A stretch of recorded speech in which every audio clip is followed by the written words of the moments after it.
Ils ont dit qu'elle pouvait transformer n'importe quelle fille en reine, mais ils ne savaient pas que chaque coiffure qu'elle a fait a volé une âme.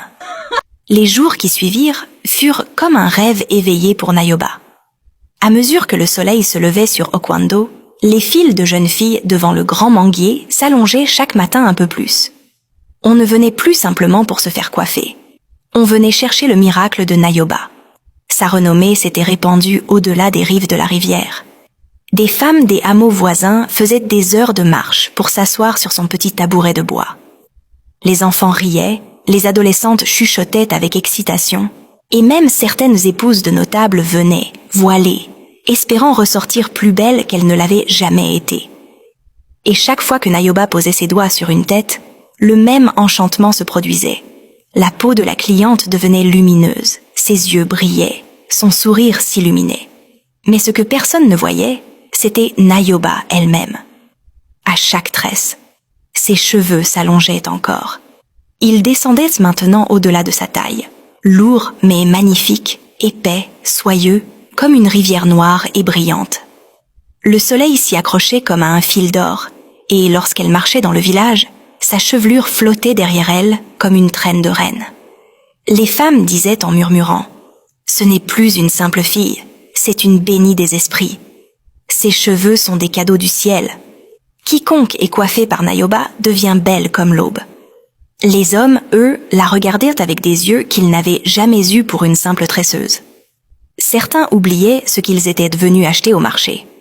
D'autres restaient plantés là, bouche ouverte, hypnotisés par la façon dont la lumière glissait sur ses cheveux.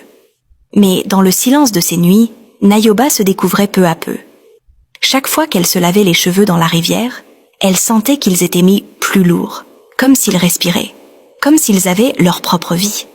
Quand elle se couchait, ses mèches s'enroulaient parfois autour de ses bras et de sa taille, doucement, comme une caresse. Mais cela la faisait frissonner. Elle regardait aussi son reflet plus longtemps qu'avant. Ses joues étaient un plus lisses, ses yeux plus vifs, ses lèvres plus rouges. Elle ne comprenait pas comment tout cela était possible. Mais elle avait arrêté de se poser la question. Parce qu'à chaque tresse, une voix douce murmurait dans son esprit « Continue, ce n'est que le début ». Et Nioba continuait, sans savoir qu'à chaque beauté qu'elle offrait, quelque chose était pris en retour. Le charme avait commencé comme une brise parfumée. Mais maintenant, quelque chose d'invisible commençait à s'infiltrer dans Oquendo. Au début, personne n'y prêta attention. Ce fut subtil. Des filles qui riaient toujours commencèrent à paraître fatiguées. Des visages lumineux perdirent un peu de leur éclat. Des rires francs devinrent de petits soupirs. C'est Mama Kenina, la vendeuse d'igname, qui le remarqua la première. Sa fille, Muna, avait été coiffée par Nioba une semaine plus tôt. Ce jour-là, elle était sortie de sous le manguier aussi belle que le matin, ses cheveux brillants et son sourire éclatant. Mais quelques jours plus tard, ses mèches tombèrent une à une sur son oreiller. Ses pommettes s'étaient pas creusées. Ses yeux avaient perdu leur éclat. Et lorsqu'elle marchait au marché, elle semblait plus lente, comme vidée d'une force que personne ne pouvait nommer. Mama Kenina pleura dans le silence de sa cuisine. Et dans d'autres maisons, des histoires semblables commencèrent à naître. Des têtes autrefois fières devinrent ternes. Des rires se fanèrent. Des cheveux s'effritèrent. Mais Nioba, elle, ne faiblissait pas. Bien au contraire. Chaque fois qu'elle finissait une coiffure, ses cheveux poussaient encore davantage. Ils descendaient désormais jusqu'au sol, serpentant derrière elle comme une longue traîne d'ombre. Ses mèches étaient si épaisses et brillantes qu'elles semblaient presque irréelles. Elle était devenue trop belle, trop éclatante, trop parfaite.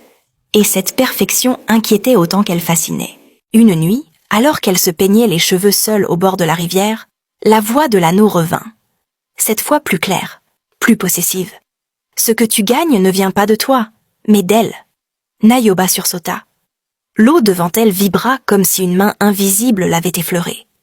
Elle porta les doigts à ses cheveux et sentit comme une pulsation lente dans sa chevelure.